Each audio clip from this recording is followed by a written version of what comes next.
नमस्कार मंडळी, कसे आहात तुम्ही? स्वागत आहे तुमचं माझ्या प्रफुल्लता या चॅनलवर। आज आपण बघणार आहोत दह्याचं आंबट बेसन। हे आंबट बेसन खायला खूप टेस्टी वाटते। याकरता आपल्याला दही लागणार आहे। इथे मी मिक्सरमध्ये दही घेतलेलं आहे। यामध्ये आपण बेसन घालून घ्यायचं आहे आणि पाणी घालून आपल्याला याचं मिश्रण तयार करून घ्यायचं आहे। इथे मी पाणी घालून याचं छान असं मिश्रण तयार करून घेतलेलं आहे आणि इथे फोडणीकरता मिरची आणि लसूण घ्यायचं आहे, त्याला ठेचून घ्यायचं आहे। आता आपल्याला बेसन फोडणी घालायचं आहे। कढईमध्ये मी तेल गरम करायला ठेवलेलं आहे। तेल गरम झाल्यावर यामध्ये आपल्याला मोहरी आणि जिरं घालायचं आहे। इथे आपली मोहरी छान तळतळली आहे। यामध्ये आपल्याला जिरं घालून घ्यायचं आहे। यानंतर यामध्ये आपल्याला मिरची आणि लसूणची पेस्ट घालायची आहे। इथे आपण लसूण मिरचीची पेस्ट घातलेली आहे।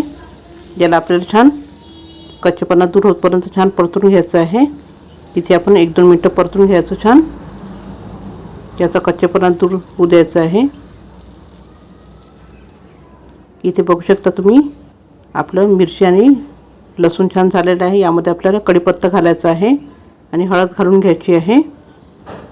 आता याला सुद्धा 1 मिनिट आपल्याला छान परतून घ्यायचं आहे। हे दह्याचं बेसन महाराष्ट्रामध्ये केले जाते, खायला खूप चविष्ट वाटते। हे तुम्ही भातासोबत किंवा भाकरीसोबत खाऊ शकता, पोळीसोबत वगैरे। इथे आपलं सगळे मसाले झालेले आहे। आता हे आपण जे मिश्रण केलं होतं दह्याचं ते टाकून द्यायचं आहे आणि याला छान परतून घ्यायचं आहे आपल्याला। इथे आपण हे छान मिश्रण परतून घेऊ। हे दह्याचं बेसन खूपच टेस्टी वाटते खायला।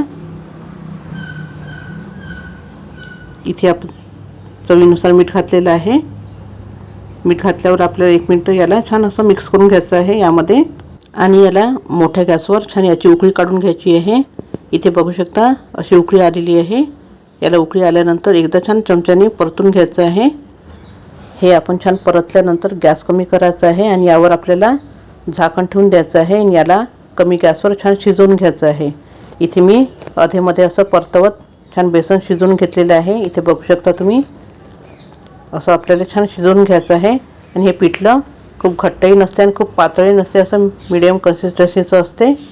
तुम्ही बघू शकता इथे जास्त घट्टही नाही आहे आणि खूप पातळही नाही आहे। अशा तऱ्हेने आपल्याला मीडियम कन्सिस्टन्सीचं करून घ्यायचं आहे आणि इथे आपल्याला बेसन पूर्णपणे शिजवून घ्यायचं आहे।